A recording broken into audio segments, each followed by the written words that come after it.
Oi, pessoal, tudo bem com vocês? Hoje nossa aula será sobre o reino Monera, as doenças ou infecções bacterianas. Eu sou o professor Ronald e vem comigo na trilha da biologia. Então, e nesse momento inicial na nossa aula, vamos nos atentar que as doenças bacterianas causadas por esses seres procariotos, aparentemente primitivos, mas bastante versáteis, já foram um problema bem maior e já foram uma forma de morte muito comum em tempos passados. Hoje não é mais assim, pois por volta de 1928, um bacteriologista escocês chamado Alexander Fleming, por um acaso, acabou descobrindo o primeiro antibiótico, conhecido como penicilina.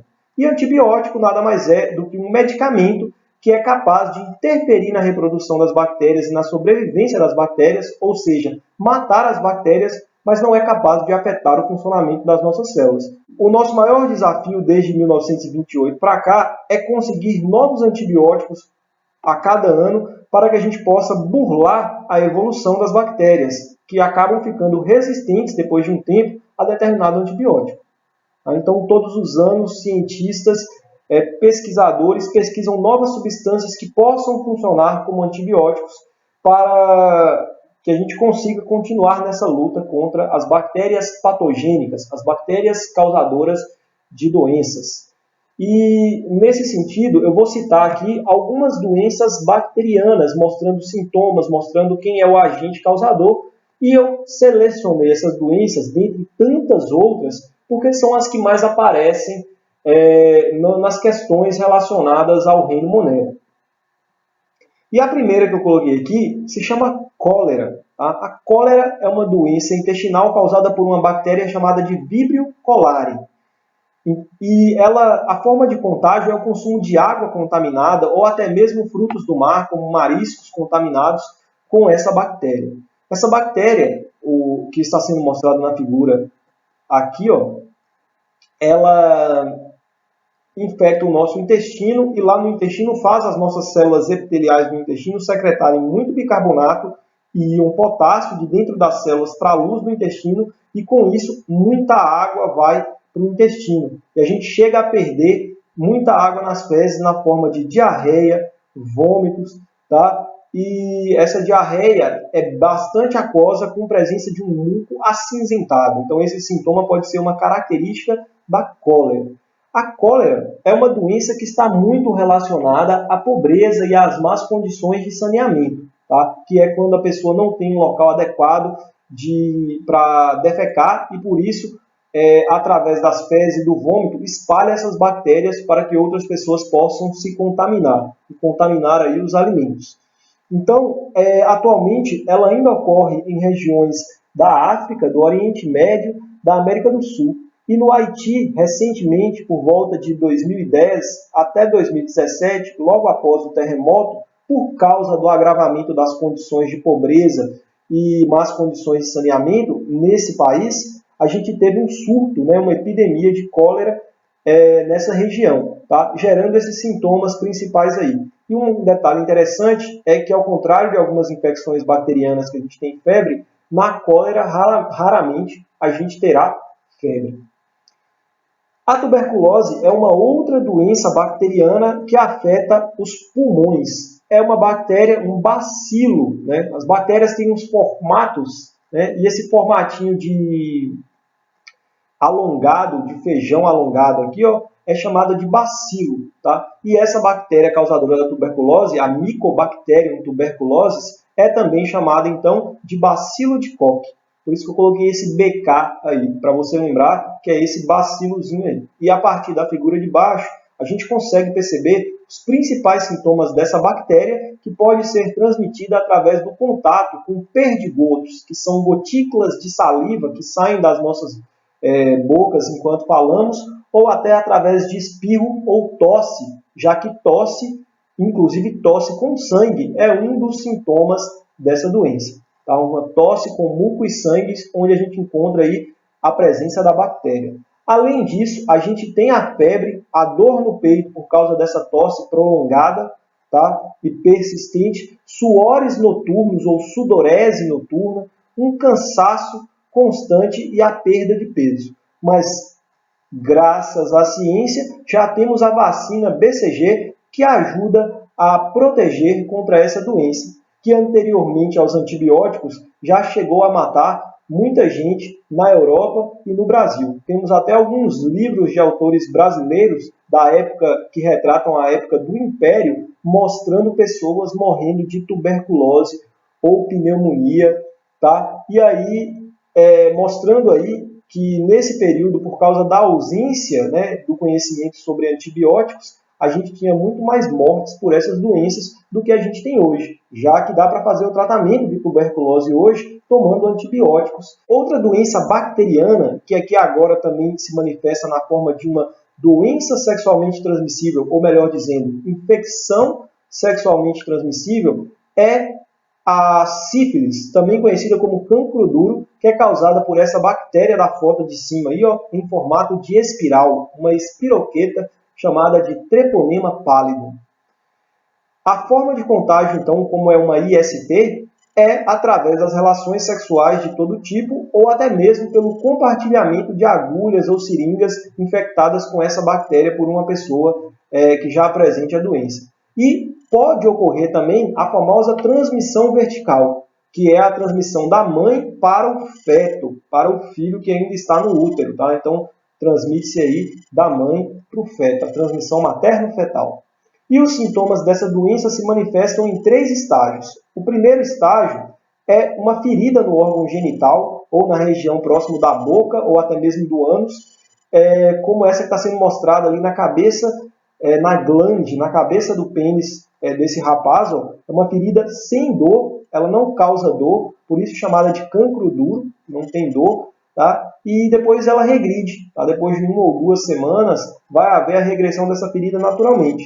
Mas se a pessoa não for tratada com antibióticos, pode desenvolver um segundo estágio que gera pequenas feridas e irritações na pele, como está sendo mostrada naquela segunda figura ali, que podem aparecer por todo o corpo, palma das mãos e dos pés.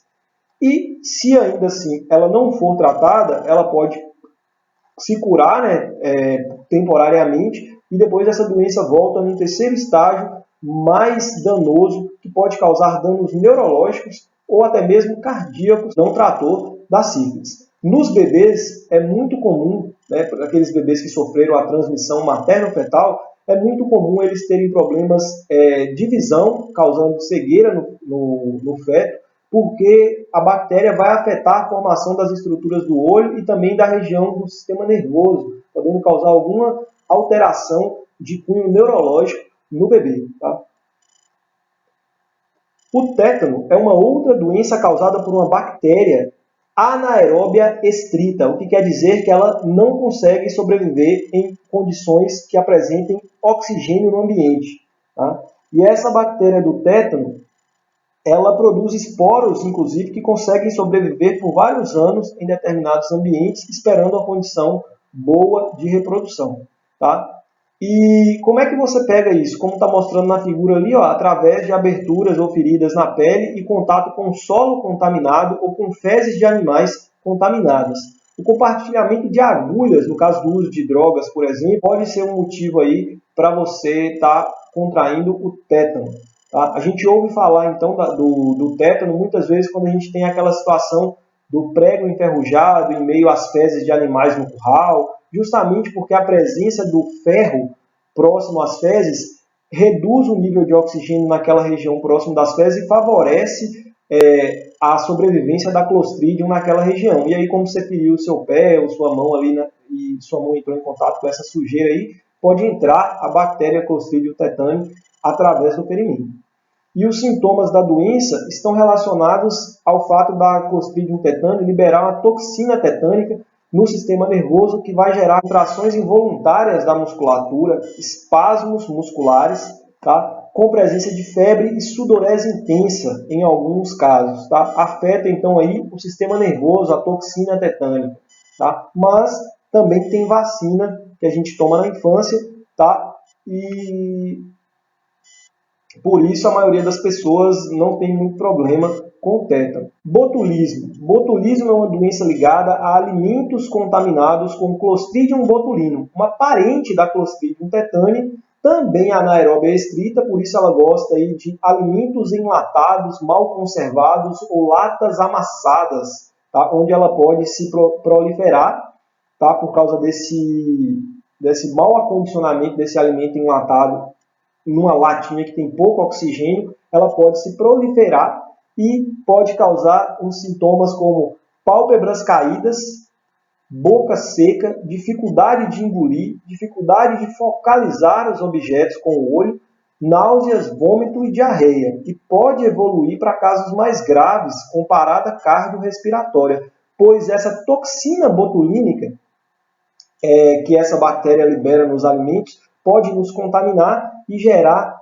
a inibição da liberação de acetilcolina, um neurotransmissor do cérebro que controla aí a musculatura dos olhos, por exemplo, por isso a dificuldade de focar, tá? E de contrair a musculatura. Ocorre um relaxamento da musculatura. Inclusive, alguns médicos relacionados à estética descobriram que em pequenas quantidades a toxina botulínica, chamada de Botox, pode ser aplicada para relaxar os músculos da face e tirar aquelas marcas de expressão do rosto das pessoas.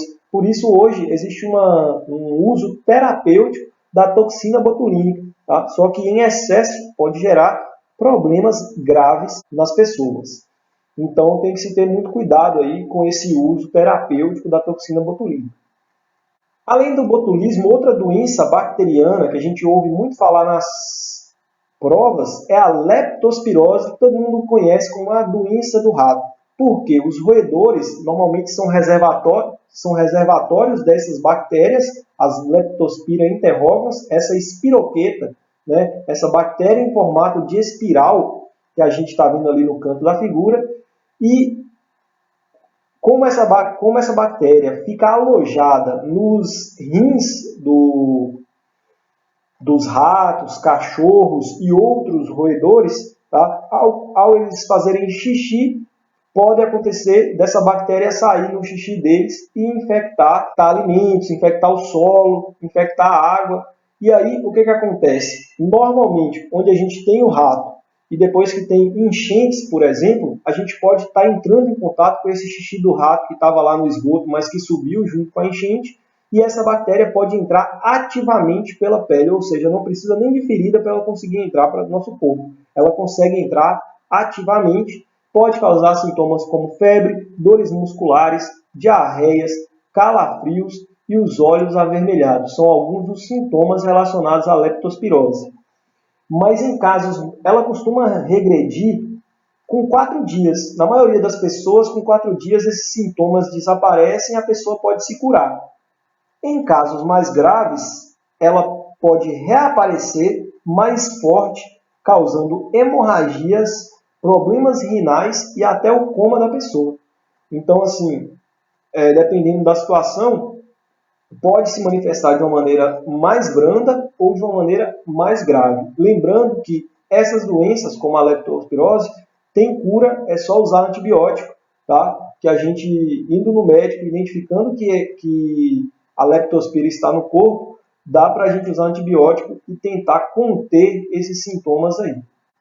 E a última doença de hoje, eu coloquei mais por uma questão histórica, já que a gente não tem muitos casos dessa doença na atualidade, por causa justamente do poder usar antibióticos contra essa bactéria. Mas essa bactéria, a Yersinia pestis, que causa a peste negra ou peste bubônica, ou muitas vezes peste pneumônica, tá? Você pode encontrar esses 3 nomes aí, é uma bactéria em formato de bacilo, como você pode ver na figura ali, que é transmitida para nós através do contato com as pulgas que tem ela no seu intestino e ao nos picarem, passam isso para a gente através aí da boca e da pulga. Tá? E essas pulgas costumam ficar nos ratos. Então, essa doença está relacionada também à grande aglomeração de pessoas e lixo nas cidades.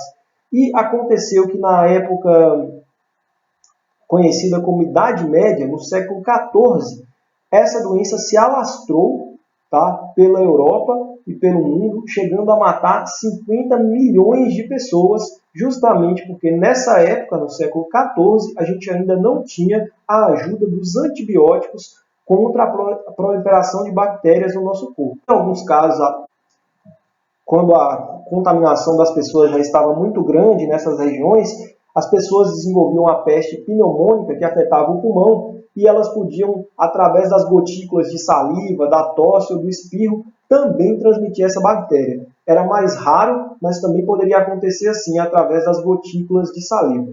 Os sintomas causados pela peste bubônica e também pela peste pneumônica são febre, calafrios, dificuldade de respirar, principalmente na peste pneumônica, aumento dos batimentos cardíacos, com taquicardia, e uma coisa que ficou muito clara na peste bubônica é que essas bactérias adentravam o corpo e invadiam regiões chamadas de linfonodos ou ínguas, que ficam normalmente próximo da virilha, da axila, da garganta, e isso inflamava, ficava quente e grande, formando o que a gente chama de bubões. Tá? Por isso ficou conhecida como peste bubônica. Tá? E aqui a gente pode ver uma ferida também causada, né, pela peste negra aí na pele, causando necrose tecidual na pele, e essa ferida preta que também deu o nome aí para a peste negra. Então, como vocês podem ver, ela tem uma importância mais histórica, uma vez que a gente não tem muitos casos de peste negra evoluindo para essa situação mais grave nos dias de hoje. Vale a pena citar que em Madagascar, em 2017, houve uma epidemia, tá, que infectou cerca de 200 mil pessoas e tivemos 209 mortos. E aí eu quero lembrar aqui que essa peste, por passar pela pulga do rato, está muito relacionada ao acúmulo de lixo em regiões de maior pobreza e condições sanitárias duvidosas. Então, países que têm menores condições aí de moradia, piores condições de saneamento e acúmulo de lixo nas ruas, podem ter mais casos de peste negra acontecendo por conta dessa condição que atrai os ratos e, consequentemente, essas pulgas contaminadas com a peste, com a bactéria da peste negra. Então, assim, a gente pôde perceber com essa aula um grupo de doenças do tipo doenças bacterianas, quem são os agentes causadores, sua forma de contágio e os sintomas. Tá? Forma de evitar essas doenças tem a ver muito com a forma de contágio. Né? Lembrar aí que quando eu falei que a forma de contágio era sexual, tem que fazer sexo seguro, né? Com o uso de camisinhas para evitar pegar a doença, como a sífilis, por exemplo.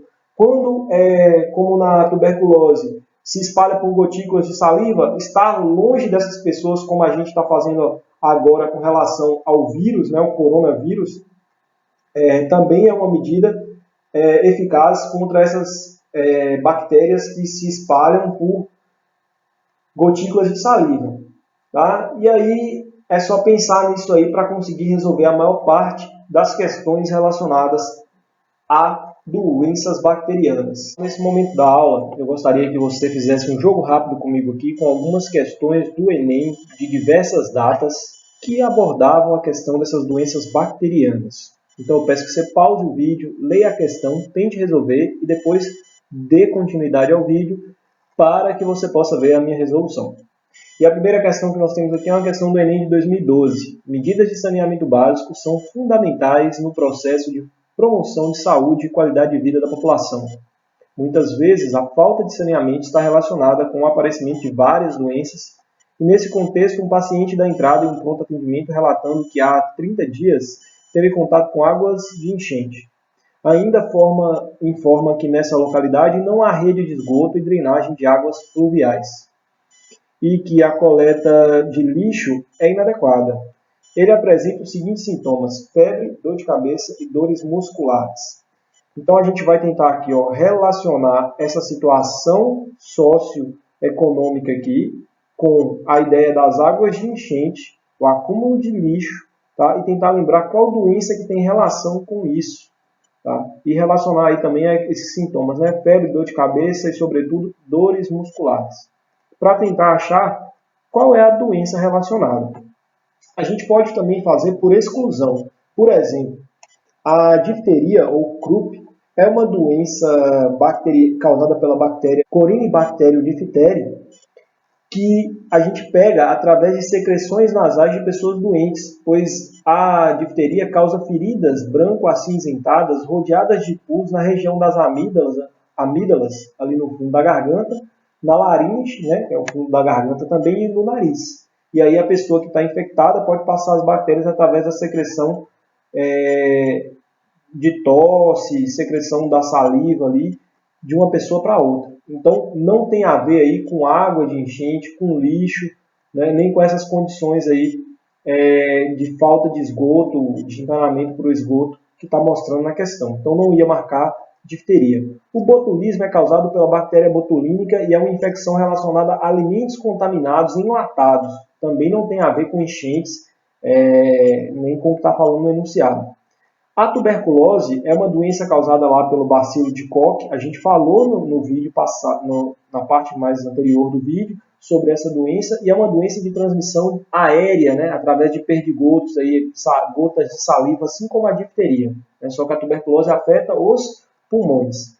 A leptospirose se encaixa, pois a leptospirose é aquela doença relacionada ao xixi do rato, e rato gosta de lixo, e rato vive no esgoto, e se não tem esgoto encanado, tudo isso pode vir à tona junto com o xixi na hora da água da enchente. Então o contato com enchente tem muita ligação com essa doença aí, a leptospirose. Então a resposta com certeza será o quê? Letra D, leptospirose. Ô Ronald, mas você também não falou de meningite. Pois é, eu coloquei essa questão aqui justamente para ter a oportunidade de falar de algumas doenças que eu não havia falado lá nos slides, como a difteria e a meningite causada pela bactéria Neisseria meningitidis, que é a meningite meningocócica, tá? Causada por essa bactéria aí. A meningite é uma inflamação de umas membranas que ficam entre o osso do seu crânio e o cérebro. Tá? Membranas são pedacinhos de tecido que protegem o cérebro. Tá? E aí essas meninges podem ser invadidas por bactérias ou fungos ou vírus. No caso aqui, a meningite meningocócica é pela bactéria Neisseria meningitidis. Tá? Em 2018, nós tivemos no Brasil 1.072 casos de meningite causada por bactéria, 218 falecimentos por essa doença, que é a inflamação dessas membranas do cérebro aí causada por bactérias. Tá? A gente pode ter sintomas bem característicos na meningite também, como a dor de cabeça, febre, um enrijecimento da musculatura do pescoço, tá? Você não consegue virar o pescoço, sente muita dor nessa região, uma sensibilidade exagerada à luz, tudo isso pode ser indicativo de infecção por meningite, que pode evoluir para óbito, como vocês viram aqui, nos 218 casos em 2018 no Brasil. Beleza? Então, bacana aí essa primeira questão, né? Vamos para a próxima. Pausa seu vídeo, leia e tente resolver. E agora, vamos lá para a correção. Entre 1975 e 99, apenas 15 novos produtos foram desenvolvidos para o tratamento da tuberculose e de doenças tropicais, as chamadas doenças negligenciadas. No mesmo período, 179 drogas surgiram para atender os portadores de doenças cardiovasculares. Desde 2003, um grande programa articula esforços em pesquisa e desenvolvimento tecnológico de instituições científicas, governamentais e privadas de vários países para reverter esse quadro de modo duradouro e profissional. Sobre as doenças negligenciadas, o Programa Internacional considera as seguintes afirmativas. Essa questão é uma questão que aborda a tuberculose como tema, mostrando que ela é uma doença típica de países que estão em países em desenvolvimento e tropicais e que são negligenciadas, né? O pessoal não dá muita atenção para elas. Dá atenção para doenças que afetam mais pessoas no globo como um todo, como as doenças cardiovasculares. Aí, a gente é uma questão de interpretação. Vamos lá interpretar as alternativas e ver o que a gente acha que bate direitinho aí com essa questão. As doenças negligenciadas típicas das regiões subdesenvolvidas do planeta são geralmente associadas à subnutrição e à falta de saneamento básico. A gente viu que muitas doenças, como de regiões de pobreza, como a cólera, tem a ver com essa questão do saneamento básico e das pessoas estarem com baixa nutrição, isso gera baixa na imunidade das pessoas e elas ficam mais suscetíveis a doenças. A número 1 parece que está correta com relação ao tema, então vamos marcar ela aqui. As pesquisas sobre as doenças negligenciadas não interessam à indústria farmacêutica porque atingem países em desenvolvimento, sendo economicamente pouco atrativas. Isso também parece verdade, isso está sendo mostrado no enunciado, né? Enquanto de 75 a 99 só tiveram 15 novos produtos para as doenças negligenciadas, tiveram 179 produtos, drogas novas, medicamentos para doenças cardiovasculares. Então, tem sim essa negligência, essa falta de atenção e pesquisa com relação a esse tipo de doença que não tem economicamente venda de muito medicamento, tá? Tanto que desde 2003 tem um grande programa que reúne esforços para tentar desenvolver mais pesquisas nesse campo das doenças negligenciadas em vários países para tentar reverter esse quadro. Então, está de acordo aí com o enunciado, com o que está falando na questão. Agora, o Brasil, né, o Programa de Combate às Doenças Negligenciadas Endêmicas, não interessa o Brasil porque atende a uma parcela muito pequena da população. O Brasil, sendo um país subdesenvolvido, ele tem problemas com essas doenças negligenciadas. Então, é de interesse, sim, do Brasil, tá, o programa de combate a essas doenças, e não o contrário, como está dizendo na 3. A 1 e a 2 estão corretas, e isso faz com que a gente fique com a resposta da letra D nessa questão. E a última questão de hoje vem falando nos dois textos de apoio aí, é do Enem de 1999, é até bem antiguinha, mas está dentro do tema, então vale a pena a gente analisar uma questão e tentar interpretá-la. Casos de leptospirose crescem na região. O MPS tem 12 anos e está desde janeiro em tratamento de leptospirose. MPS é uma pessoa não identificada aí, só identificada pelas iniciais, e ela perdeu a tranquilidade e encontrou nos ratos os vilões de sua infância. Se eu não os matar, eles me matam, diz. Seu medo reflete um dos maiores problemas do bairro, a falta de saneamento básico e o acúmulo de lixo. Olha que interessante essa notícia, né? Mostra que a pessoa estava em tratamento, tinha 12 anos, de leptospirose, e está falando aí, está relacionando isso à falta de saneamento básico e o acúmulo de lixo que atrai os ratos, que são os reservatórios da bactéria Leptospira interrobans. 8 suspeitos de leptospirose nessa outra notícia da Folha de São Paulo aqui. Ó. A cidade ficou sob as águas na madrugada de anteontem e, além de 120 desabrigados, as inundações estão fazendo outro tipo de vítimas. Já há 8 suspeitas de casos de leptospirose transmitida pela urina de ratos contaminados. E essa urina entrou em contato com essas pessoas por causa da enchente.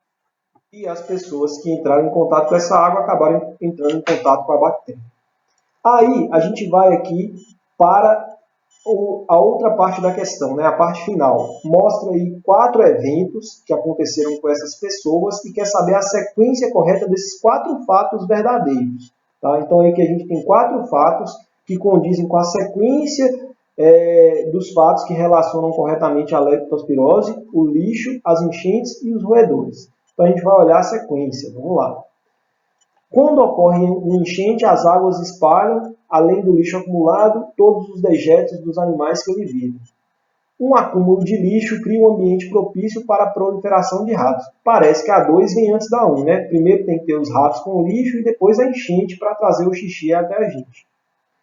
Vamos ver a 3 aqui só para a gente ver se a 3 não está antes. O lixo acumulado nos terrenos baldios e nas margens dos rios entope os bueiros e compromete o escoamento das águas em dias de chuva. Então, ao que me parece aqui, a gente tem a 2 antes da 1 e a 3 logo depois, né? Você tem um acúmulo de lixo, depois esse lixo vai comprometer as margens dos rios e os bueiros. E o 4 é as pessoas que vivem na região assolada pela enchente, então depois que a enchente aconteceu, entrarem em contato com essa água e pegarem a doença. Vai ser o último fato da sequência. Então, teoricamente, começa com 2, né? Porque é o primeiro evento. Tem que ter um acúmulo de lixo para atrair os ratos que estão contaminados com a bactéria. Se começa com a 2, você já excluiu 60% das suas alternativas. Só pode ser ou letra D ou letra E. Depois da 2, o que acontece com esse lixo? Esse lixo vai parar nos bueiros, então vai seguir pelo 3. E aí a nossa resposta já era letra E. Tá? Esse lixo que entope os bueiros, quando ocorre uma enchente, faz com que a água, né, espalhe aí, além do lixo acumulado, todos os dejetos dos animais que ele vive, ou seja, xixi e cocô dos animais também ficam boiando na água. E isso vai acabar contaminando os seres humanos que vivem na região assolada pela enchente, que vão entrar em contato com a água e tem grande chance de contrair a leptospirose. Resposta, letra E. Agradeço a paciência de vocês. Peço que deixe o seu like se gostou dessa aula e até a próxima.